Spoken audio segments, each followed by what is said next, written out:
தீக்ஷண்யா தனி குடித்தனம் போகவா என்று கேட்கவும் அனைவரும் அதிர்ந்து அவளை பார்க்க, சாய்ரா போய் தொலை என்று முனக, தீக்ஷி என்ன பேச்சு இது? இன்னொரு முறை வார்த்தைக்காக கூட இப்படி பேசாத என்று கோபமாக கூறினார் சரோ. இப்படி அவங்க சந்தேகப்பட்டு பேசினா என்னோட சேர்த்து மாமாவோட வாழ்க்கையும் பாதிக்கப்படுது பாட்டி. அதுக்கு கொஞ்ச நாளைக்கு தனியா இருக்கலாமே. எனக்கும் அத்தானுக்கும் தனியா இருக்கிறது ஒன்றும் புதுசு இல்லை. நாங்க வெளியே கூட போகல, இங்க பின்னாடி இருக்க கெஸ்ட் ஹவுஸ்ல கூட இருந்துக்கிறோம் என்று தீக்ஷண்யா சொல்லவும், வாயை மூடு தீக்ஷி, நீங்க எங்கேயும் போகக்கூடாது. நீயும் இந்த வீட்டு மருமக தான். சாயிர மாதிரி நீயும் வாழதான் வந்திருக்க. ஒருத்திய கோபுரத்திலையும் இன்னொருத்திய குப்பையிலையும் நாங்க என்னைக்கும் ட்ரீட் பண்ணதில்ல. எனக்காக கொஞ்சம் அமைதியாயிரு தீக்ஷி. ஏற்கனவே என் அண்ணன் நொந்து போயிருக்கான்.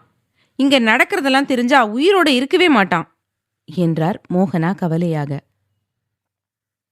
அப்பவும் சரி இப்பவும் சரி, நீங்க உங்களை பத்தி மட்டுமே யோசிக்கிறீங்க. நான் எப்படி ஃபீல் பண்ணுவேன்னு துளியும் நினைக்க மாட்டேங்கிறீங்க. நான் என்ன அவ்வளவு தரங்கெட்ட பொண்ணாத்த? இவங்க என்னை பார்க்குற பார்வையே கேவலமா இருக்குது அத்த என்று சாய்ராவை கை காட்டி கூறிய தீக்ஷண்யா, சொல்லுங்க, நான் அவ்வளவு கேவலமான பொண்ணா? எனக்கு 20 வயசு தான் ஆகுது. ஆனாலும் என்னோட இடத்துல என்னை பொறுத்த வரைக்கும் நான் கரெக்டாக தான் இருக்கேன். என் புருஷனுக்கு சரியான துணையா இந்த 3 நாள்ல ஒவ்வொரு முறையும் நிற்கிறதுல இருந்து இந்த குடும்பத்துக்கு சரியான மருமகளா இருக்கிற வரைக்கும் அடக்கும். நார்மலா அவங்க நல்லதுக்காக மாமா கிட்ட கண்ணை காட்டினா கூட சேர்த்து வச்சு அசிங்கமா பேசுறாங்க. இவங்க மூஞ்சியை பார்த்துட்டு எப்படி நான் தினமும் இங்கேயே சர்வை பண்றது? அத்தானுக்கு அங்கேயே அவ்வளவு கோவம் வந்துச்சு. சாஹி மாமாவுக்காகவும் குடும்பம் பிரிஞ்சு போயிடக்கூடாதுன்னு தான் கட்டுப்படுத்திட்டு பொறுமையா இருந்தாரு. இப்ப இங்க நடந்ததை நான் ஃபோன் பண்ணி சொல்லி அழுதா என்ன நடக்கும்னு உங்களால நினைச்சு பார்க்க முடியுமா? அத்தான் கோவத்தை பத்தி உங்க எல்லாருக்குமே தெரியும் தானே? ஏன் அவங்க இப்படியெல்லாம் பேசுறாங்க? அவங்கள நான் அக்காவா தான் நினைக்கிறேன். ஆனா அவங்க என்னை பார்க்குற விதத்துல இருந்து பேசுற விதம் வரைக்கும் எதிரி மாதிரியே ட்ரீட் பண்றாங்க. என் பொறுமைக்கு ஒரு அளவு இருக்குல்ல அத்தை என்று அழுது கொண்டே கூறினாள் தீக்ஷண்யா. அவ கேட்கறதுல எதுவுமே தப்பு இல்லை மாயவா. சாயராவை விட வயசுல சின்ன பொண்ணு, இப்பவே இவ்வளவு பொறுப்பா பேசுறா. ஆனா ஏன் சாயரா அதை புரிஞ்சுக்கவே மாட்டேங்கிறா என்று கோபமாக கேட்டார் சரு. என்ன கேட்டா எனக்கு என்னமா தெரியும்? சாகி சொல்லியே அவளுக்கு புரியல. நாம சொன்னா மட்டும் அவ கேட்டுடுவாளா? அவ முகத்தை பாருங்க. தீக்ஷி அவ பார்க்குற பார்வையில அவ்வளவு வன்மம் இருக்குது. எப்படி குடும்பத்தை ஒத்துமையா கொண்டு போக போறோம்னு நினைச்சாலே அடி வயிறு கலக்குது. தாத்தாவோட ஆசையே குடும்பம் காலத்துக்கும் பிரியாம இருக்கணும்னு தான். ஆனா இங்க நடக்கிறதெல்லாம் பார்த்தா எப்போ வேணும்னாலும் குடும்பம் உடஞ்சு போற அளவுக்கு இருக்குது என்றார் மாயவன். அண்ணா, என்ன நடந்தாலும் நாம பிரிய மாட்டோம். கண்டிப்பா கடைசி வரைக்கும் ஒன்னாதான் இருப்போம். இந்த வார கடைசியில முருகன் மாமா வீட்டுக்கு போயிட்டு வரலாம். அங்க போனா கண்டிப்பா ஒரு சேஞ்சு கிடைக்கும்னு மனசு சொல்லுது என்றார் தினேஷ். போலாம் தினேஷ்.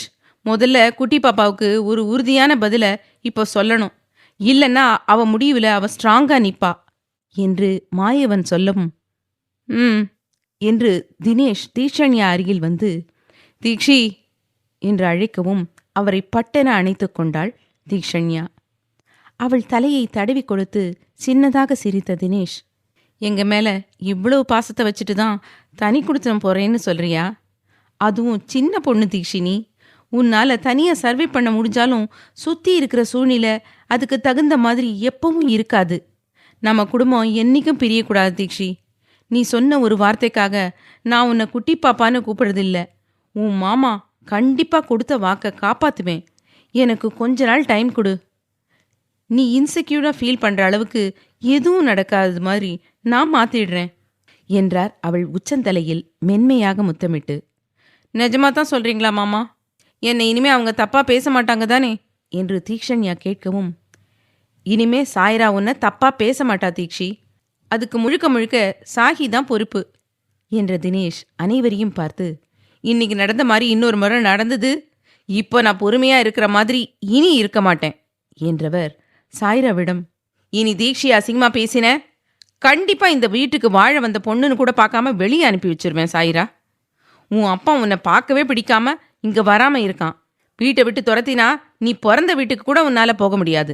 அதை மனசுல வச்சுட்டு பார்த்து நடந்துக்கோ சாய்ரா. ஒரு தடவை பண்ணினா மன்னிப்பேன். ஒவ்வொரு தடையும் இதே மாதிரி நடந்ததுன்னா என்னோட இன்னொரு முகத்தை நீ பாப்ப என்று அடிக்குரலில் தினேஷ் பல்லை அரைத்தபடி சொல்லவும், சாகித்யா, யாழி, சாய்ரா, தீக்ஷண்யா நால்வருக்கும் தினேஷை பார்க்க சக்தி முகம்தான் கண்ணுக்குள் வந்தது. என்ன சாய்ரா, அண்ணன் சொன்னது புரிஞ்சுதா என்று அகில் கேட்கவும் தலையை பூம்பும் மாடு போல ஆட்டினாள் சாய்ரா. இந்த வார கடைசியில, அதாவது இன்னும் 3 நாள் கழிச்சு நாம எல்லாரும் சேலம் கிளம்பணும். வேலை இருந்தா இந்த 2 நாளைக்குள்ள முடிச்சுக்கோங்க. தீக்ஷி, உன்னை சக்தி கிட்ட பேச சொன்னேனே, பேசினியா என்று சரோ கேட்கவும், இல்ல பாட்டி, மறந்துட்டேன், இன்னைக்கு நைட்டு பேசிடுறேன் என்றாள் தீக்ஷண்யா. மறுபடியும் மறந்துடாத என்று சரோ சொல்லவும், என்று தீக்ஷண்யா தலையை ஆட்ட, சாஹி சாய்ரா போங்க, போய் ஃப்ரெஷ் ஆயிட்டு வாங்க. நாங்க ஷாப்பிங் போய் ட்ரெஸ்ஸு நகையெல்லாம் வாங்கிட்டு வந்தோம், அதையெல்லாம் பார்க்கலாம். உங்களுக்கு பிடிச்சதை நீங்க எடுத்துப்பீங்க என்று வர்ஷா சொல்லவும், சரிங்க பெரியம்மா என்று சொல்லிவிட்டு மனைவியை கோபமாக பார்த்துவிட்டு சாஹி முன்னால் செல்ல அவன் பின்னாலேயே சென்றாள் சாய்ரா. பெரியவர்கள் பெருமூச்சு விட்டபடி சோஃபாவில் அமர தீக்ஷண்யாவை தன் மடியில் அமர்த்தி கொண்ட தினேஷ், தீக்ஷி, மாமா சொல்றது சுயநலமா இருந்தாலும் குடும்பம் ஒத்துமையா இருக்கணும்னு தான் சொல்றேன். இப்போ நடந்ததை சக்தி கிட்ட சொல்லாத, அவனுக்கு தெரிஞ்சா கண்டிப்பா சும்மா இருக்க மாட்டான் என்று கெஞ்சலாக கூறினார். மாமா, எனக்கு மட்டும் தெரியாதா? அத்தான் குணமே அவசரப்பட்டு பண்ணிட்டு அப்புறம் யோசிக்கிறது தான். அதனால கண்டிப்பா நான் அவர்கிட்ட சொல்ல மாட்டேன் மாமா. எனக்கும் எல்லாருமே ஒத்துமையா இருக்கிறது தான் பிடிச்சிருக்குது என்றாள் தீக்ஷண்யா. அதை கேட்டு அனைவரும் சின்னதாக சிரிக்க, அவன் உன் விஷயத்துல மட்டும்தான் தீக்ஷி எதையுமே யோசிக்காம விசாரிக்காம பட்டுன்னு இறங்கிடுவான் என்று மனதிற்குள்ளே நினைத்து சிரித்த தினேஷ் மனைவியை பார்த்து, பாப்பா என்று அழைக்க, சொல்லுங்க மாமா என்று சோர்ந்து போய் கூறினார் மோகனா. என்னாச்சு பாப்பா, ஏன் ஒரு மாறி இருக்க என்று தினேஷ் கேட்கவும் அனைவரும் அவரையே பார்க்க அகிலா வர்ஷா இருவருக்கும் அவரின் கவலை புரிய, சாஹி வாழ்க்கையை நினைச்சா அழுகியா வருது மாமா. என் பையன் என்ன பாவம் பண்ணினான்? இப்போ நடந்த பிரச்சனையில தீக்ஷண்யா எந்த அளவுக்கு வலியையும் வேதனையும் அனுபவிக்கிறாளோ அதை விட அதிகமா என் பையன் அனுபவிப்பான் மாமா. சாய்ரா ஏன் இவ்வளவு அடமெண்டா இருக்கிறா? சாஹி அவளை கல்யாணம் பண்ணிட்டதை தவிர்த்து சின்ன தப்பு கூட இது வரைக்கும் பண்ணதில்ல மாமா. ஒரு வயசுக்கு அப்புறம் உங்களையே வீட்டில் இருக்க சொல்லிட்டு எல்லா பொறுப்பையும் அவன் கையில் எடுத்து இன்னைக்கு வரைக்கும் திறமையா முன்ன நின்று நடத்திட்டு இருக்கான். அவன் தொட்டது எல்லாமே நல்லதாக தான் நடந்துட்டு இருக்குது. ஆனா கல்யாண வாழ்க்கை வீட்டோட மூத்த வாரிசு மாமா. நான் சக்தி தீக்ஷண்யா வாழ்க்கை முழுக்க முழுக்க சண்டையிலேயே இருக்குமோன்னு நினைச்சு பயந்தா அவங்க 2 பேரும் நார்மல் புருஷன் பொண்டாட்டி மாதிரி இருக்காங்க. ஆனா 8 வருஷம் காதலிச்சேன்னு சொல்ற சாஹி சாய்ரா இப்படி அடிச்சிட்டு சண்டை பண்ணிட்டு இருக்காங்க.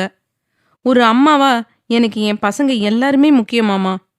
அதான் சாஹியை பத்தி யோசிச்சுட்டே இருக்கேன் என்றார் கவலையாக. அம்மா, இருந்தாலும் அண்ணனுக்கு சாய்ரா சரியான துணை இல்லை, இது நம்ம எல்லாருக்குமே தெரியும். சாய்ராவுக்கு எப்பவும் அவளை தூக்கி வச்சு பேசினாதான் பிடிக்கும். கூட வளர்ந்த வந்தன அவியே அவ தங்கச்சியா ஏத்துக்கல. இப்போ தீக்ஷியை அட்ஜஸ்ட் பண்ணி அப்பா சொன்ன மாதிரி அமைதியா இருப்பான்னு மட்டும் நினைக்காதீங்க. நம்மளை இன்னும் பல சோதனைக்கு ஆளாக்குறாளா இல்லையான்னு பாருங்க. அதான் நீங்க எல்லாரும் அண்ணங்கிட்ட பேசினாலும் என்னால பேச முடியல. ஏன்னா எல்லாத்துலேயும் பெஸ்ட்டை மட்டுமே செலக்ட் பண்ற அண்ணன் கல்யாண வாழ்க்கையில கூவத்துல போய் விழுந்துருச்சு. இனி அந்த கூவத்தை சுத்தம் பண்ணி வாழ்க்கையை அழகா மாத்துறதும் அது கூவமாவே இருந்துட்டு போகணும்னு சகிச்சுட்டு போறதும் அண்ணன் கையில தான் இருக்குது என்றாள் யாழி. யாழி, அவளே பயந்து போயிருக்கா. நீ புதிரா பேசி அவளை மேலும் மேலும் பயமுறுத்தாத. போய் தூங்குற வேலையை பாரு என்று அகிலா சொல்லவும் அவரை மூக்கை சுருக்கி முறைத்து பார்த்த யாழி, நீ என்ன லூசாமா? காலையில வந்து எழுந்துருன்னு டார்ச்சர் பண்ணி எழுப்பி விட்டுட்டு இப்போ போய் தூங்குன்னு சொல்ற என்றவள் அகிலிடம், அப்பா, உனக்கு லவ் பண்ண வேற நல்ல பொண்ணே கிடைக்கலையா? போயும் ஒரு லூஸை லவ் பண்ணி கல்யாணம் பண்ணியிருக்க. பேசுற பாதி விஷயம் அதுக்கும் புரிய மாட்டேங்குது, கேட்குற எனக்கும் புரிய மாட்டேங்குது என்று தலையில் அடித்து கொண்டாள். அவள் சொன்னதை கேட்டு அனைவரும் சத்தமாக சிரிக்க அனைவரின் முகத்திலும் சிரிப்பை பார்த்த பின்புதான் தீக்ஷண்யாவுக்கு மன நிறைவாக இருந்தது. உங்க பொண்ணுக்கு குசும்பு ஓவரா தான் இருக்குது. 3 பேரும் கொடுக்கிற செல்லத்தோட திமிரில தான் இந்த ஆட்டம் போடுறா என்று அகில ஆரம்பிக்கவும் மாயவன், அகில், தினேஷ் மூவரும் அவரை முறைக்க, உடனே கண்ணை உருட்டி என்ன பாப்பீங்க? இந்த வீட்டில் பிறந்த 2 பெண்ணுக்கும் இல்லாத சலுகை இந்த கழுதைக்கு மட்டும் கிடைக்குது.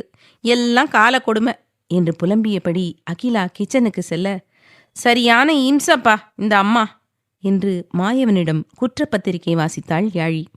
சரி விடு யாழி, அகிலா எப்பவும் அப்படித்தானே என்று மாயவன் சொல்லவும், அது வேணும்னா சரிதான்ப்பா என்று யாழி புன்னகைக்க, மோகனா வர்ஷா இருவரும் சாகியின் வாழ்க்கையை நினைத்து குழப்பத்தில் இருக்கவும், சருவுக்கு ஆந்திரா போகாததால்தான் குடும்பத்தில் பல குழப்பம் நடக்கிறதோ என்று தோன்ற ஆரம்பிக்க, சாகித்யா சாய்ரா இருவரும் மாடியிலிருந்து இறங்கி வரவும் யோசனையை கைவிட்ட வர்ஷா அறைக்கு சென்று வாங்கி வந்த நகை புடவை அனைத்தும் எடுத்து வந்தார்.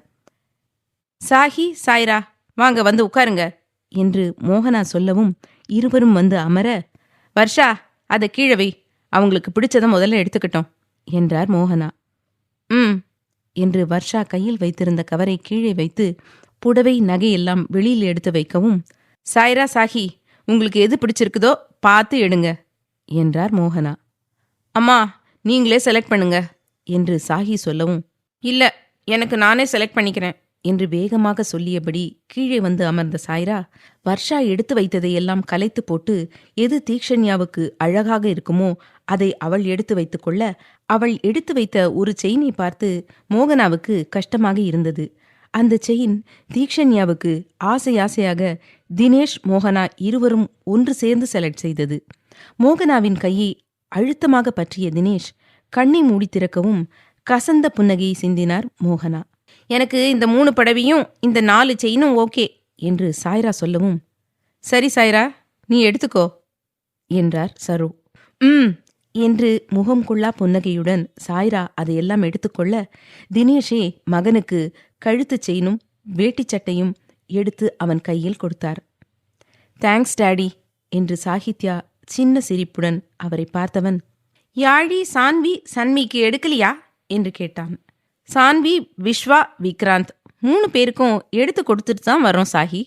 யாழியும் அவளுக்கு பிடிச்சதை எடுத்துக்கிட்டா. சன்மிக்கு உன் தம்பி டிசைன் பண்ற ட்ரெஸ் தவிர வேற எதுவும் பிடிக்காது, போடவும் மாட்டா, அதான் அவளுக்கு எடுக்கல என்றார் அகில். அதுவும் சரிதான் சித்தப்பா என்று சாகித்யா தலையை ஆட்டவும், தீக்ஷி நீயும் உனக்கு பிடிச்சதை வந்து எடுத்துக்கோ என்றார் வர்ஷா. அத்தை இப்ப எதுக்கு ட்ரெஸ்ஸு நகையெல்லாம் வாங்கிட்டு வந்தீங்க என்று கேட்டபடி கையில் சிக்கிய புடவையை எடுத்துக்கொண்டாள் தீக்ஷண்யா. உன் மாமா தான் எல்லாருக்கும் ட்ரெஸ் எடுக்கணும்னு சொல்லி ஷாப்பிங் கூட்டிட்டு போனாரு. முருகன் அப்பா வீட்டுக்கு போறோம்ல, அதுக்காகன்னு நினைக்கிறேன் என்றார் மோகனா. ஓ என்று தீக்ஷண்யா புன்னகைக்க, உனக்கு ஒரு புடவை போதுமா தீக்ஷி என்று சரோ கேட்க, போதும் பாட்டி, அம்மா நிறைய புடவை கொடுத்துட்டு இருக்காங்க, அதை போடுறதுக்கே ஆள் இல்ல, இதுல புதுசா புடவைய வாங்கி பெட்டியில வச்சு பூட்டி வைக்கிறதுல என்ன ஆக போகுது என்று தீக்ஷண்யா சிரிக்க, அப்படியே உன் அத்தை மோகனா மாதிரியே இருக்கடி என்றார் வர்ஷா. தீக்ஷண்யா சிரிக்க, அகிலா கிச்சனிலிருந்து காஃபியுடன் வந்து தீக்ஷண்யா சாய்ரா சாகித்யா மூவருக்கும் கொடுத்துவிட்டு அனைவருடனும் அமர்ந்து கொள்ள, சித்தி உங்களுக்கெல்லாம் காஃபி வேண்டாமா என்று கேட்டான் சாகித்யா. நாங்க வந்த உடனே காஃபி குடிச்சிட்டோம், ரொம்ப பண்ணாம காஃபியை குடிக்க சொல்லுங்கப்பா, அப்படியே ஓவரா அக்கறை இருக்கிற மாதிரி என்று முகத்தை சுழித்து யாழி சொல்லவும், சாகித்யாவிற்கு அவளின் குத்தல் பேச்சில் கஷ்டத்தை தாண்டி காஃபியே குடிக்க தோன்றவில்லை. அத்தியாயம் 113. யாழி முகத்தை சுழித்தபடி சாகித்யாவிடம் பேசியதில் அவனுக்கு சுருக்கென்று இருக்க கையில் வைத்திருந்த காஃபியை குடிக்கக்கூட தோன்றாமல் டீப்பாயில் கப்பை வைக்க, அதை பார்த்து யாழிக்கே ஒரு மாதிரியாகிவிட்டது. யாழி உனக்கு வர வர வாய் ரொம்ப நீளுது, அண்ணங்கிட்ட எப்படி பேசணும்னு கூடவா தெரியாது? உன் அப்பனுங்க 3 பேரும் உனக்கு கொடுக்குற இடத்துல தான் ஓவரா ஆடிட்டு இருக்க, ஒழுங்கா சாஹி கிட்ட மன்னிப்பு கேளு என்றார் அகிலா. சித்தி விடுங்க, அவ எப்பவும் போலத்தானே சொன்னா என்று சாஹி சொல்லவும், என்ன மாமா நீங்களும் யாழி அக்காவுக்கு சாதகமா பேசுறீங்க, என்ன இருந்தாலும் அவங்க பேசினது தப்பு தான், விடுங்க அவங்க மன்னிப்பு கேட்கட்டும் என்றாள் சாய்ரா.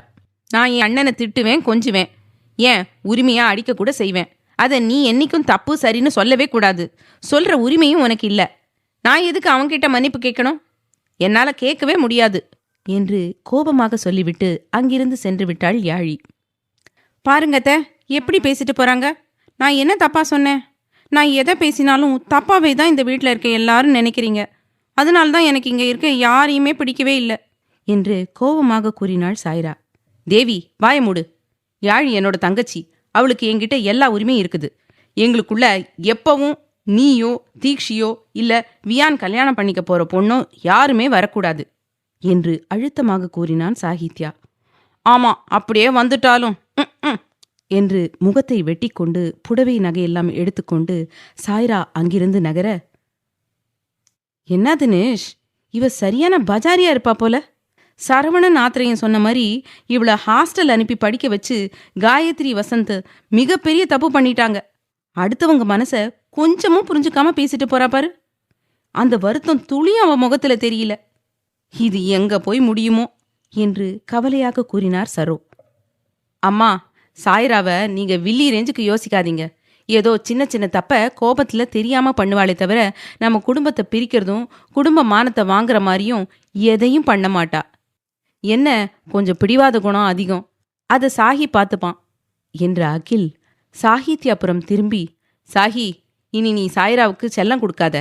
சின்ன விஷயமா இருந்தாலும் அதட்டி பேசு, அப்பதான் அவ கொஞ்சம் கொஞ்சமா திருந்துவா என்றார். சித்தப்பா, நீங்க சொல்ற சில விஷயமெல்லாம் சரிதான். தேவி என்னதான் கோபப்பட்டு வார்த்தையை விட்டாலும் ஒரு நாளும் நம்ம குடும்பத்தை பிரிக்க மாட்டா. என்ன அவ லவ் பண்ணினதே நாம எல்லாரும் ஒத்துமையா இருக்கிறத பார்த்துதான்.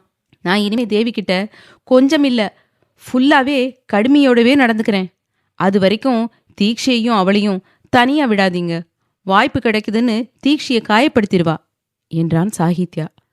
நாங்க பாத்துக்கிறோம் சாஹி, நீ அவளை பத்தி நினைச்சு நினைச்சு முடங்கி போயிடாத. எல்லாமே மாறும், அதுக்கு கொஞ்சம் டைம் ஆகும். அது வரைக்கும் பொறுமையாதான் இருந்தாகணும் என்றார் தினேஷ். புரியுது டாடி என்று சாகித்யா சொல்லவும், சரி சாஹி, டிராவல் பண்ணி வந்திருக்கீங்க, போய் ரெஸ்ட் எடு.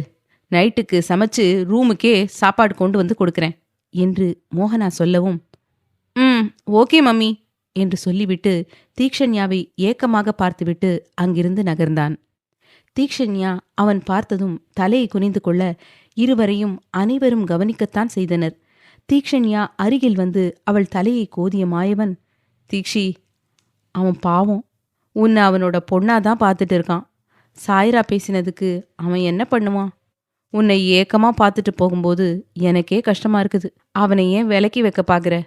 நடந்த அத்தனையும் சக்திக்கு தெரிஞ்சா கத்தி தாம் தும்னு குதிப்பானே தவிர என்னைக்கும் சாகியை தள்ளி வைக்கிறது என்ன, அதை பத்தி யோசிக்க கூட மாட்டான். எல்லாரும் ஒத்துமையா இருக்கிறது தான் குடும்பம். இப்படி ஒருத்தரை பார்த்தா இன்னொருத்தர் தலையை குனிஞ்சுக்கிறதும் முகத்தை திருப்பிக்கிட்டு போறதும் நல்லாவா இருக்குது என்று கேட்க, நீங்க சொல்றது எல்லாமே எனக்கு புரியுது மாமா. ஆனா என்னால அவர்கிட்ட நார்மலா பேச முடியல. அகில் மாமா சொன்ன மாதிரி எல்லாத்துக்கும் கொஞ்சம் நேரம் எடுக்கும். இப்போதைக்கு நாங்க பேசாம இருக்கிறதே நல்லதுதான்னு நான் நினைக்கிறேன். ப்ளீஸ் மாமா, இதை பத்தி இனிமே பேச வேண்டாம் என்று கெஞ்சலாக கூறினாள் தீக்ஷண்யா. சொல்ல வேண்டியது என்னோட கடமை, சொல்லிட்டேன் தீக்ஷி. இதுக்கப்புறம் உன் விருப்பம். சரி, நீயும் போய் ரெஸ்ட் எடு என்று மாயவன் சொல்லவும், ஆமா தீக்ஷி, நீயும் போய் கொஞ்ச நேரம் தூங்கு. டிராவல் பண்ணி வந்தது, நடந்த பிரச்சனையில் அழுததுன்னு முகமே வாட்டமா இருக்குது. இன்னைக்கு நான், வர்ஷா, அகிலா 3 பேருமே சமைக்கிறோம் என்று மோகனா சொல்லவும், சரிங்க அத்தை. அப்படியே அத்தானுக்கு பிடிச்ச கேரட் தோசை சுட்டு ஹாட் பாக்ஸில் போட்டு வச்சிடுங்க. அவர் எப்போ வருவாருன்னு தெரியாது, சொல்லிட்டு தான் போனாரு என்றாள் தீக்ஷண்யா. சரிங்க மேடம், நீங்கள் சொன்னது மாதிரியே பண்ணி வைக்கிறோம். அவன் எப்போ வந்தாலும் அவனுக்கு பரிமாறிடு என்று வர்ஷா கிண்டலாக சொல்லவும், நீ எப்பவும் என்னை கிண்டல் பண்ணிட்டே இருக்கிறாத்த, போ, நான் கோவமா போய் தூங்க போறேன் என்று சொல்லிவிட்டு அங்கிருந்து ஓடினாள் தீக்ஷண்யா. சரியான வாலு. சக்தி எவ்வளவு கோவமா இருந்தாலும் இவ பண்ற வாலுத்தனத்திலேயே கோவத்தை எல்லாம் தூக்கி எறிஞ்சிருவான் என்றார் வர்ஷா. நினப்புதான் அண்ணி, அவனுக்கு மட்டும் கோவம் வந்தது குட்டி பாப்பாவை தான் முதல்ல போட்டு படுத்துவான். இதுல அவ வாலுத்தனமா ஏதாவது பண்ணினா அடிக்கவும் தயங்க மாட்டான் என்று தினேஷ் உறுதியாக சொல்லவும், பின்ன அப்பம் புத்தி தானே பையனுக்கும் இருக்கும். நான் உங்களை கட்டிக்கிட்டு படாத பாடுபட்டேன். இப்போ உங்க பையன் தீக்ஷிக்கிட்ட மாட்டிட்டு முழிக்கிறா. அது எப்படி மாமா, நீங்களும் அவனும் ஒரே இடத்துல இல்லைனாலும் உங்க குணமும் கோபமும் கொஞ்சமும் மாறாம முரட்டுத்தனத்தோட உன் பையனும் இருக்கான் என்று நக்கலாக கேட்டார் மோகனா. அடிங்கு, என்னடி சொன்ன என்று தினேஷ் சோஃபாவிலிருந்து எழுந்திருக்கும் போதே, ஒண்ணுமில்ல, எனக்கு கிச்சன்ல வேலை இருக்குது, நான் போறேன் என்று ஓட்டமும் நடையுமாக கிச்சனுக்குள் புகுந்து கொண்டார் மோகனா. இன்னுமடா இவ உனக்கு பயந்துக்கிறா என்று சரோ மகனை பார்த்து கேட்க, அப்பப்ப பயந்துப்பாமா என்று தினேஷ் சொல்லவும், என்னமோ எல்லாரும் சந்தோஷமா இருந்தா சரிதான். நான் போய் கண்ணா அண்ணன்கிட்ட பேசுகிறேன். நீ நமிக்கு கால் பண்ணி ஆறுதலாக 4 வார்த்தை பேசி தீக்ஷண்யாவை பற்றி கவலைப்பட வேண்டாம்னு சொல்லி நம்பிக்கை கொடு. முக்கியமாக ஹரீஷுக்கு கால் பண்ணி நடந்தது சொல்லிடு, இல்லைன்னா ஆடுவான் என்று சொல்லிவிட்டு அங்கிருந்து சென்றார் சரோ. தினேஷ், அம்மா சொல்றது சரிதான். நான் நமி சந்தோஷிக்கு கால் பண்ணி பேசுகிறேன். நீ ஹரீஷுக்கு கால் பண்ணி நடந்ததை மறைக்காம சொல்லிடு என்று சொல்லிவிட்டு போனை எடுத்துக்கொண்டு அங்கிருந்து நகர்ந்தார் மாயவன். அகிலா வர்ஷா கிச்சனுக்கு செல்ல அகில் சோஃபாவிலேயே படுக்க அவர் மண்டையில் செல்லமாக கொட்டிவிட்டு போனை எடுத்து ஹரீஷுக்கு கால் செய்து நடந்ததை பொறுமையாக கூறினார் தினேஷ்.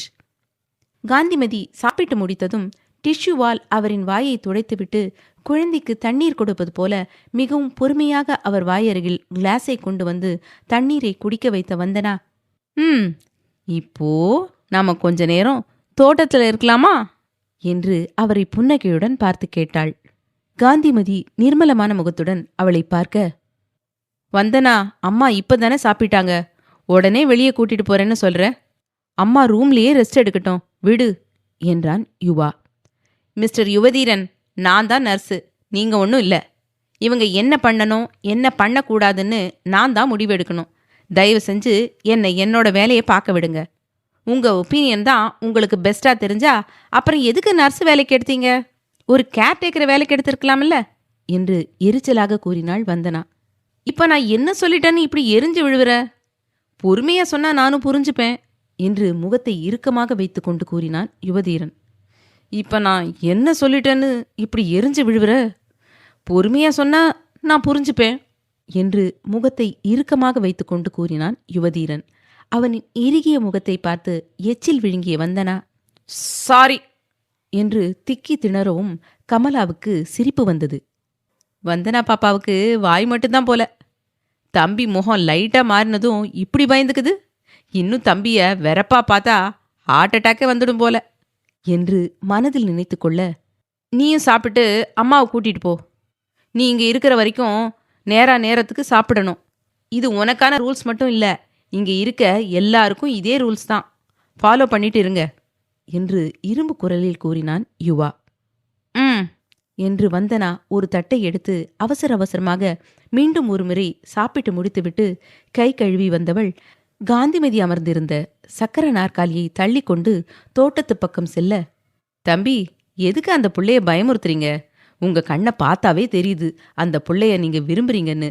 அப்படி இருக்கும்போது ஏன் இப்படியெல்லாம் பேசுறீங்க என்று கமலா கேட்க, எனக்கு பிடிச்சிருக்குதான் கமலாக்கா, அதுக்காக என்னோட குணத்தை அவளுக்காக புதுசா மாத்திட்டு வேற ஒருத்த மாதிரி என்னால் இருக்க முடியாது. நான் இப்படித்தான்.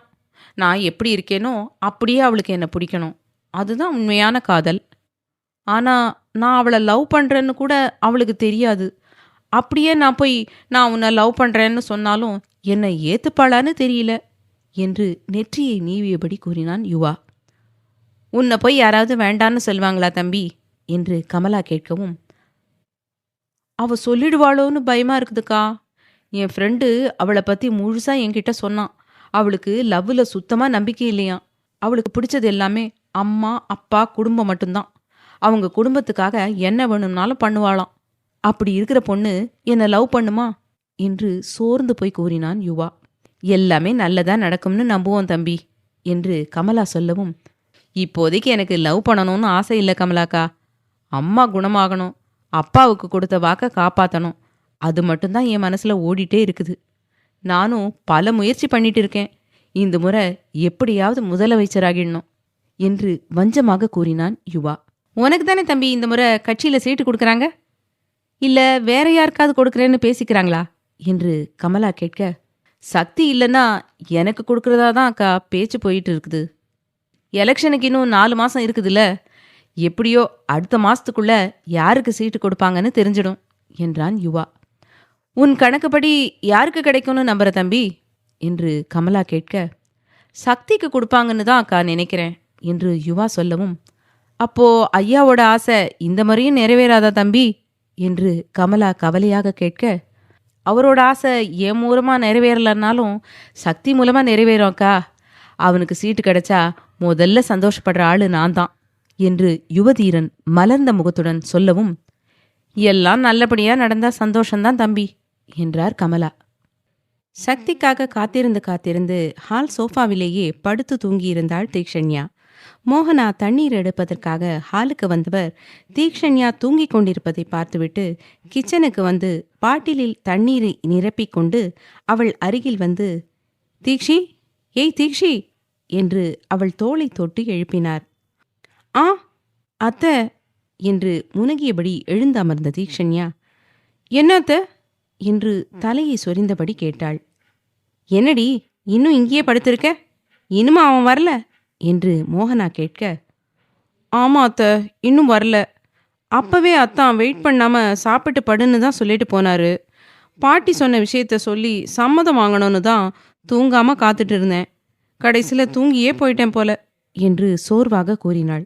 காலையில கூட பேசிக்கலாம், இப்போ போய் படு என்று மோகனா சொல்லவும், இல்லை பரவாயில்ல அத்தை, நான் வெயிட் பண்ணி அத்தானுக்கு சாப்பாடு கொடுத்துட்டு பேசிட்டு படுக்கிறேன்.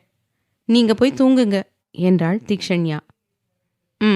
நான் இதுக்கு மேலே சொன்னாலும் கேட்க மாட்டேன், என்னமோ பண்ணு என்று அவள் தலையில் செல்லமாக தட்டி குட் நைட் என்று சொல்லிவிட்டு மோகனா அங்கிருந்து நகர புன்னகைத்த தீக்ஷண்யா, இந்த அத்தான் இன்னும் என்ன பண்றாரு என்று போனை எடுத்து மணியை பார்த்தவள், 12 மணி ஆக போகுது, வீட்டில் பொண்டாட்டி காத்துட்டு இருப்பாளே, சீக்கிரமா வரலான்னு நினைப்பு இருக்கா? சரியான அரசியல் ப்ராடக்டா இருக்காரு என புலம்பியபடி மீண்டும் சோஃபாவில் படுத்தவள் அவனுக்கு கால் செய்தாள். இங்கு ராணாவை வெறி கொண்டு முறைத்து கொண்டிருந்த சக்தி தீக்ஷண்யாவிடமிருந்து கால் வரவும் காலை கட் செய்துவிட்டு ராணாவை கண்ணாலேயே குத்தி கிழிக்க, மச்சான் சத்தியமா நான் பேக்கிங் பண்ணல, நம்புடா. செக்கிங் டீம் கிட்ட நான் தெளிவாக தான் பேக்கிங் பண்ணி அனுப்ப சொன்னேன். அவங்க இப்படி சொதப்பி வைப்பாங்கன்னு நான் நினைக்கவே இல்லை என்றான் ராணா பாவமாக. நீ சொன்னது தப்பு இல்லை ராணா, ஆனால் நீ லாஸ்ட்டாக ஒரு முறை செக் பண்ணி அனுப்பியிருக்கணும். இப்போ கஸ்டமர் நம்ம கம்பெனியை பற்றி என்ன நினைப்பாங்க? ஏதோ நம்ம பழைய கிளையண்ட்டாக இருக்கவும் கொஞ்சம் பொறுமையாக சொன்னார். மற்றவங்களா இருந்திருந்தா ரிட்டன் அனுப்பிவிட்டு இனி நம்மக்கிட்ட ஆர்டரே கொடுக்க மாட்டாங்க. நான் ஒரு நாள் ஆஃபீஸ் வரலைன்னா பல குழப்பத்தை பண்ணி வைக்கிற. உன் மனசில் என்ன தான் நினச்சிட்டு இருக்க? இப்போல்லாம் நீயா இல்லை என்று கோபமாக கேட்டான் சக்தி. மச்சான் அது என்று ராணா ஏதோ சொல்ல வர மீண்டும் தீக்ஷண்யாவிடமிருந்து கால் வரவும், இவள என்று பல்லை கடித்த சக்தி காலை அட்டன் செய்து, என்னடி அதான் காலை கட் பண்ணி விடுறான்ல, திருப்பி பண்ணினா என்ன அர்த்தம் என்று எரிச்சலாக கேட்டான்.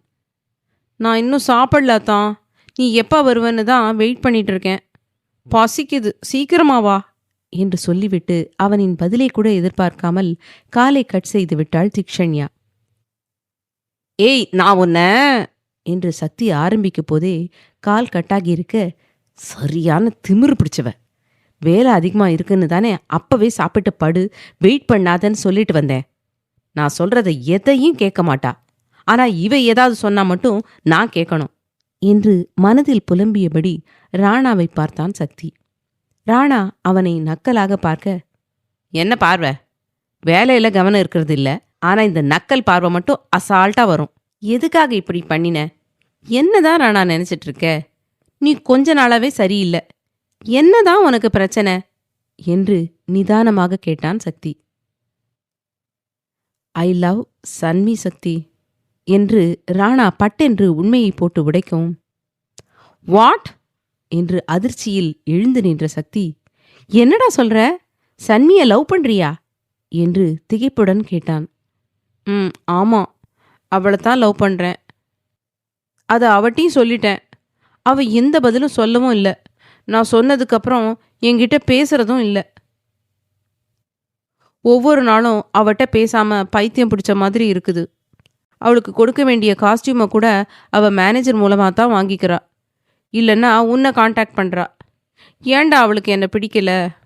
நான் நல்லா சம்பாதிக்கிறேன், நல்லா இருக்கேன், முக்கியமாக அவளை நல்லா பார்த்துப்பேன். இது எல்லாத்துக்கும் மேலே அவளோட சொந்த மாமா பையன். இதுக்கு மேலே என்ன வேணும்? ஏன் அவ என்னை அவாய்ட் பண்ணுறா என்று கோபத்தில் கத்தினான் ராணா. பிகாஸ் சன்மி இப்ப சன்மதி தினேஷ் கார்த்திக் கிடையாது, மிஸ்ஸஸ் சன்மதி ஆதித்ய சிம்மன் என்று அவர்களுக்குள் 6 வருடத்திற்கு முன்பு நடந்ததை மறைக்காமல் சொல்லிவிட்டான் சக்தி. என்ன சக்தி சொல்ற என்று அதிர்ச்சி கலந்த வேதனையுடன் அவனை பார்த்தான் ராணா. அவனுக்கு தெரியும் சக்தி பொய் சொல்ல மாட்டான் என்று. இவ்வளவு உறுதியாக சொல்கிறான் என்றால் அது உண்மையாகத்தான் இருக்கும் என்று 100% நம்பினான் ராணா. எஸ் ராணா, கோபத்துல அன்னிக்கு மிஸ்டர் தினேஷ் பண்ணின தப்பு இன்னைக்கு மதிய பாதிச்சிட்டு இருக்கு. அவளும் அவனை ஒரு கட்டத்துக்கு மேல கணவனா ஏத்துக்க ஆரம்பிச்சிட்டா. என்னோட கணிப்பு சரியா இருந்ததுன்னா இந்த வருஷ கடைசிக்குள்ள மதிய அவன் அவங்க வீட்டுக்கு அழைச்சிட்டு போயிடுவான் என்றான் சக்தி. சக்தி என்று வார்த்தை வராமல் திக்கினான் ராணா. உன் வலி எனக்கு புரியுது ராணா, நானும் உன் வலியை அனுபவிச்சிருக்கேன். ஆனா நிதர்சனம் இதுதான். யாருக்குமே தெரியாத உண்மைய நான் உன்கிட்ட சொன்னதுக்கு முக்கியமான காரணம் கூட இன்னும் நீ மதி மேல ஆசைய வளர்த்துக்க கூடாதுன்னு தான். அடுத்தவன் மனைவிய பாக்குறது அசிங்க ராணா, வேண்டாம் விட்டுடு. கஷ்டமா இருந்தாலும் கொஞ்சம் கொஞ்சமா வெளியே வர பாரு. வெளியில எங்கேயாவது போயிட்டு வா, இல்ல வேலையில முழு மூச்சா இறங்கு. இதை தவிர என்னால பெட்டர் அட்வைஸ் உனக்கு கொடுக்க முடியாது. புரிஞ்சுப்பேன்னு நினைக்கிறேன். தீ இன்னும் சாப்பிடாம முழிச்சிட்டு இருக்கா. நான் வீட்டுக்கு கிளம்புறேன் என்று அவன் தோளில் கை வைத்து அழுத்தம் கொடுத்துவிட்டு அங்கிருந்து நகர்ந்தான் சக்தி. ராணாவுக்கு உலகமே இரண்டாக பிளப்பது போல் இருக்க அடுத்து என்ன செய்வது என்று கூட தோன்றாமல் ரோலிங் சேரில் சொத்தென்று அமர்ந்து தலையில் கை வைத்து கொண்டான். சக்திக்கு ராணாவின் வலி புரிந்தாலும் அவனுக்கு பரிதாபத்துடன் ஆறுதல் படுத்த அவன் விரும்பவில்லை என்பதை விட தோன்றவில்லை. சக்திக்கு நம்பிக்கை இருந்தது, ராணா இதிலிருந்து சீக்கிரம் வெளிவந்து விடுவான் என்று. ராணாவை பற்றி யோசித்தபடியே காரை ஓட்டிக்கொண்டு அடுத்த அரை மணி நேரத்தில் வீட்டிற்கு வந்த சக்தி சோஃபாவில் தூங்கிக் கொண்டிருந்த மனைவியை பார்த்து தலையில் அடித்துக்கொண்டு அவள் அருகில் வந்து தீ என்று அவள் முகத்தை மூடியிருந்த முடியை காதோறும் ஒதுக்கிவிட்டான். இப்பதான் வர நேரமாத்தான் என்று எழுந்து அமர்ந்த தீக்ஷண்யா, என்னத்தான் இப்படி வேர்த்து விறுவிறுக்க வந்திருக்க, வேலை ரொம்ப அதிகமா என்று அவன் முகத்தில் பூத்திருந்த வியர்வையை புடவை முந்தானையால் துடைத்து விட்டபடி கேட்டாள். அவள் கையை பிடித்த சக்தி, காரை வேகமா ஓட்டிட்டு வந்தேன்டி, அதான் லைட்டா வேர்த்திருக்குது. நான் உன்கிட்ட மத்தியானமே என்ன சொல்லிட்டு போனேன்? நான் எப்போ வருவேன்னு சொல்ல முடியாது, சாப்பிட்டு படுடின்னு தானே சொன்னேன். நீ எதுக்கு எனக்காக வெயிட் பண்ணிட்டு இருக்க, அதுவும் சாப்பிடாம என்று அவளை முறைத்தான். உனக்காக நான் வெயிட் பண்ணாம யாரத்தான் வெயிட் பண்ணுவா என்று தீக்ஷண்யா அவன் சட்டை பட்டனை திருக, பச்சையா நடிக்காத. என்னவோ கேட்க போற, அதுக்கு நான் சரின்னு சொல்லணும். அதுக்காகத்தானே இப்படிலாம் பண்ணிட்டு இருக்க என்று அவள் கையை அழுத்தமாக பிடித்து கேட்டான் சக்தி. என்று வலியில் முனகி அவனை பாவமாக பார்த்த தீக்ஷண்யா, எதுக்காத்தான் இருக்கிற, என் கையை விட்டுட்டு அந்த இடத்துல பாரு எப்படி சிவந்து போயிருக்குன்னு என்று மூக்கை சுருக்கி கூறினாள். அவள் கையிலிருந்து கையை எடுத்துவிட்டு அவள் கையை பார்த்தான் சக்தி. பாரு பாரு, நல்ல பாரு, ஒன்று உதட்ட வீங்க வைக்கிற, இல்லைன்னா இப்படி கையை செவக்க வைக்கிற. உன்கிட்ட முரட்டுத்தனம் மட்டும்தான் தான் இருக்குது என்று அவன் நெஞ்சிலே அடித்தாள் தீக்ஷண்யா. ஆமாண்டி, என்கிட்ட முரட்டுத்தனம் மட்டும்தான் இருக்கு. இப்போ அதுக்கு என்ன என்று சக்தி எகிரிக்கொண்டு சண்டைக்கு வர, இப்போ எதுக்காத்தான் நெஞ்சை இப்படி நிமித்துற? எனக்கு பயமா இருக்குது, இப்படிலாம் பண்ணாத என்று அவன் நெஞ்சில் கை வைத்து தடவினாள் தீக்ஷண்யா. அதில் சக்தியின் மனம் லகுவாக மாற சோஃபாவில் அமர்ந்து அவளை தூக்கி தன் மடியில் அமர்த்தி கொண்டவன், சரி இப்ப சொல்லு, என்ன வேணும் உனக்கு என்று நிதானமாக கேட்டான். அவன் கழுத்தை சுற்றி கையை போட்டுக்கொண்ட தீக்ஷண்யா, அத்தான் சாப்பிட்டு பேசலாமா என்று கேட்க, இல்ல நீ முதல்ல சொல்லு, அதுக்கப்புறம் சாப்பிட்டுக்கலாம் என்றான் சக்தி. எச்சில் விழுங்கிய தீக்ஷண்யா, வர சாட்டர்டே வீட்டில் எல்லாரும் முருகன் தாத்தா வீட்டுக்கு போகிறாங்களாம் தான். எனக்கும் அங்கே போகணும்னு ஆசையாக இருக்குது, அதான் கூட்டிகிட்டு போறியா என்று தலையை குனிந்தபடி கேட்டாள். அவள் தாடையில் கை வைத்து தன்னை பார்க்க வைத்த சக்தி, நீ நார்மலாக கேட்டாவே நான் கூட்டிகிட்டு போயிருப்பேன்டி, ஆசையாக இருக்குதுன்னு வேற சொல்கிற. வேண்டாம், நான் சொல்ல போகிறேன், போலாம், கண்டிப்பாக கூட்டிகிட்டு போகிறேன் என்றான். அதில் புன்னகையுடன் அவன் கன்னத்தில் முத்தமிட்ட தீக்ஷண்யா, தேங்க்ஸ் அத்தான் என்று அழகாக சிரித்தாள். அவள் கொடுத்த முத்தத்தில் சக்தியின் உடல் சிலிர்க்க அவள் இடுப்பை இறுக்கி பிடித்தவன், உன்னோட நன்றிய வேற மாதிரி கூட சொல்லலாம் தீ என்று அவள் உதட்டை பார்த்தபடி கூறினான். அவன் பார்வையிலேயே தீக்ஷண்யாவின் உடல் கூச அவன் வாயின் மீது கை வைத்து மூடிய தீக்ஷண்யா, ஆடி விழும் தான். யாழி அக்கா கல்யாணம் முடிகிற வரைக்கும் நமக்குள்ள எதுவும் நடக்காது. போங்க, போய் ஃப்ரெஷ் ஆயிட்டு வாங்க, சாப்பிடலாம் என்று சொல்லிவிட்டு எழுந்தாள். இந்த பொண்ணுங்களே இப்படி தாண்டி ஆசையை காட்டிட்டு அம்போன்னு விட்டுட்டு போயிடுவீங்க என்று அவளை முறைத்து பார்த்தான் சக்தி. போடா என்று தீக்ஷண்யா முனக, அடிங்க டாவா சொல்ற என்று சக்தி சோஃபாவிலிருந்து எழவும், ஆத்தி நான் இல்ல என்று பயத்தில் கிச்சனுக்குள் புகுந்து கொண்டாள் தீக்ஷண்யா. அவளின் செய்கையில் சக்தி உதட்டுக்குள் சிரித்துவிட்டு அங்கிருந்து அறைக்கு வந்து குளித்து முடித்து ட்ராக் பேண்ட் டிஷர்ட்டுக்கு மாறி ஹாலுக்கு வரவும் தீக்ஷண்யா டைனிங் ஹாலில் அமர்ந்திருக்க அவள் அருகில் வந்து, தீ சாப்பிடலாம் என்றான். ம் என்று தீக்ஷண்யா எழுந்து அவனுக்கு பரிமாற அவள் கையை பிடித்து இழுத்து தன் மடியில் அமர்த்தி கொண்ட சக்தி, கத்தாத, முத்தம் கொடுக்க மாட்ட, மொத்தமாவும் கொடுக்க மாட்ட. நானும் மனுஷன் தாண்டி, எத்தனை நாள் சும்மாவே இருக்கிறது. அதான் அப்பப்போ உன்னை இப்படி டச் பண்ணி என் உணர்வை கண்ட்ரோல் பண்ணிக்கிறேன் என்று அவள் காதில் உதடு உரச கூறினான். அவனின் செயலில் தீக்ஷண்யா வயிற்றில் பட்டாம்பூச்சி பறக்க பின்னாலிருந்து அவள் வயிற்றை அழுத்தமாக சக்தியின் இடது கை பற்றவும் தீக்ஷண்யாவின் உடல் வெடவெடத்து போனது. தீ என்று சக்தி அவள் காதில் ரகசியமாக அழைக்க அவன் கையின் மேல் கையை வைத்த தீக்ஷண்யா, அதான் ப்ளீஸ் விடு. நீ கிஸ் பண்ணும்போது கூட இவ்வளவு நர்வஸா இல்லை, இப்போ ரொம்ப நர்வஸா இருக்குது என்று நெளிந்தாள். நெளியாம அமைதியா உட்காரு. இன்னும் சாப்பிடலன்னு ஃபோன் பண்ணி வர சொன்னில்ல, அப்போ அனுபவிச்சுதான் ஆகணும் என்று அழுத்தமாக கூறிய சக்தி கேரட் தோசையை குருமாவில் தொட்டு சாப்பிட்டு அவளுக்கும் ஊட்டிவிட்டான். அவன் கை வயிற்றில் அங்குமிங்கும் அலைபாய அதில் தீக்ஷண்யாவுக்கு அவசையாக இருக்க, இதில் காது மடலை உதட்டால் கடித்தவாறு தோசையை ஊட்டவும் ஒரே நேரத்தில் 3 வித செயலில் விதிர்வித்து போனாள் தீக்ஷண்யா.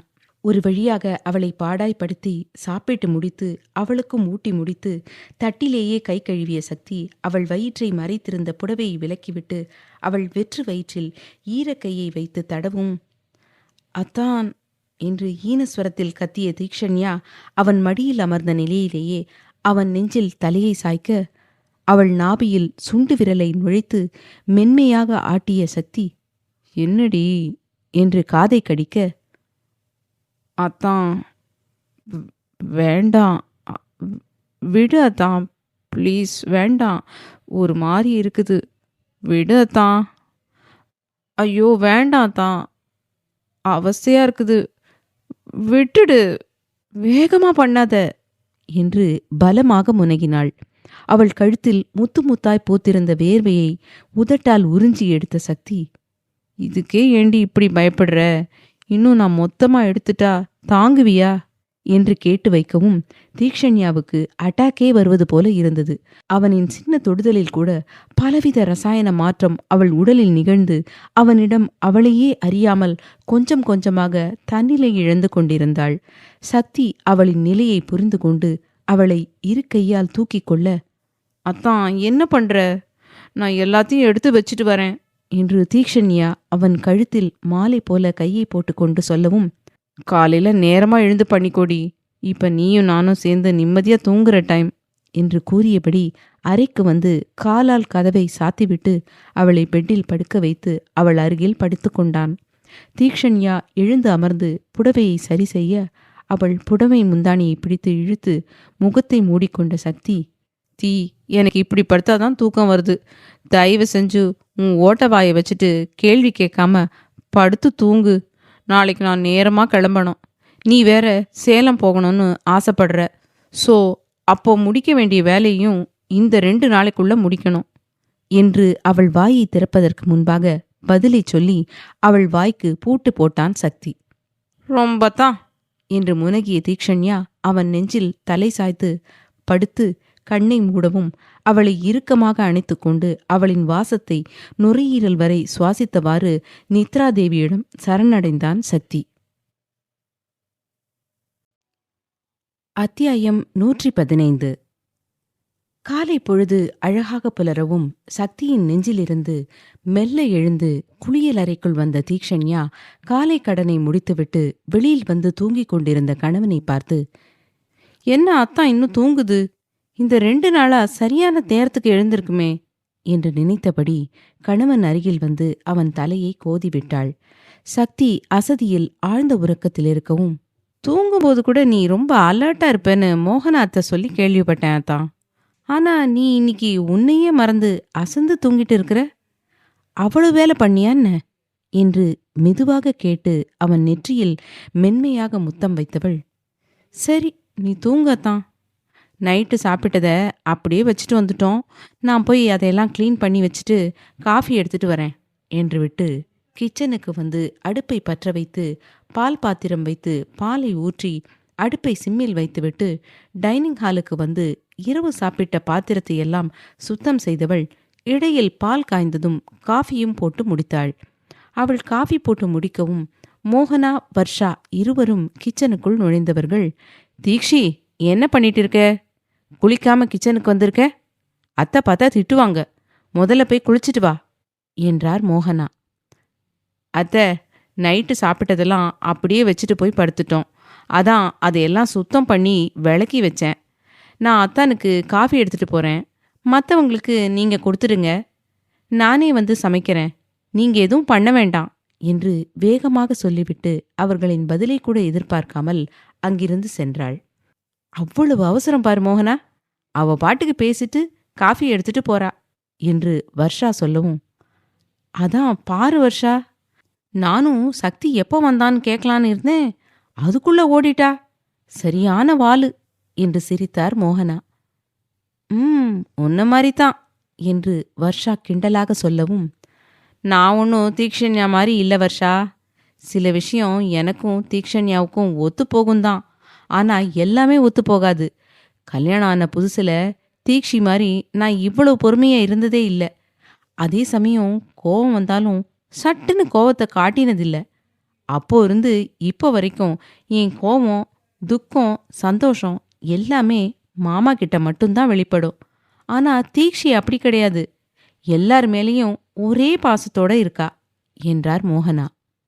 அதெல்லாம் உன் பையன் மேலே லவ் வர வரைக்கும் தான்.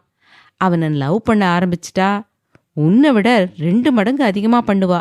நீ வேணும்னா பாரு என்று வர்ஷா சொல்லவும், பார்க்கலாம். ஆனா அப்படி நடந்தாலும் சந்தோஷந்தான் வர்ஷா என்றார் மோகனா. நடக்கும்போது தலையில அடிச்சிட்டு புலம்புவ, அவங்க அக்கிரமம் தாங்க முடியாம என்று வர்ஷா சொல்லவும், நீ ஏன் இப்படி பேசுற என்று மோகனா புரியாமல் கேட்க, நீ தானே சொன்ன தினேஷ் மாதிரியே தான் சக்தின்னு. அப்போ தினேஷ் பண்ணின மாதிரியே தானே சக்தியும் பண்ணுவான். உங்க அலப்பறையை பார்த்தே எங்களுக்கு சலிச்சு போச்சு. இதுல உன் பையன் ஆரம்பிச்சான், அவ்வளவுதான் என்றார் வர்ஷா. இல்ல வர்ஷா, நாங்க கடந்த காலத்துல பண்ண சின்ன தப்ப கூட சக்தி பண்ண மாட்டான். அவன் இப்பவே அவ்வளவு தெளிவா ஒரு முடிவை எடுக்கிறான். கண்டிப்பா தீக்ஷண்யாவுக்கு தாலி கட்டுறதுக்கு முன்னாடியே அவளோட எப்படி வாழணும், எப்படி ஒரு வாழ்க்கையை ஆரம்பிக்கணும்னு யோசிச்சு வச்சிருப்பான். அவன் ஒரு காரியத்தை ஈஸியா செய்ய மாட்டான். அப்படியே செஞ்சாலும் அதை எப்படியெல்லாம் அவனுக்கு சாதகமா யூஸ் பண்ணிக்கலாம்னு தான் யோசிப்பான். மாமா பிஸ்னஸ் மூளையை வச்சுட்டே அவ்வளவு பண்ணாரு. என் பையனுக்கு பிஸ்னஸ் மூளை, அரசியல் மூளைன்னு 2 சைடான நினைப்பும் இருக்கும், தோற்றமும் இருக்கும்.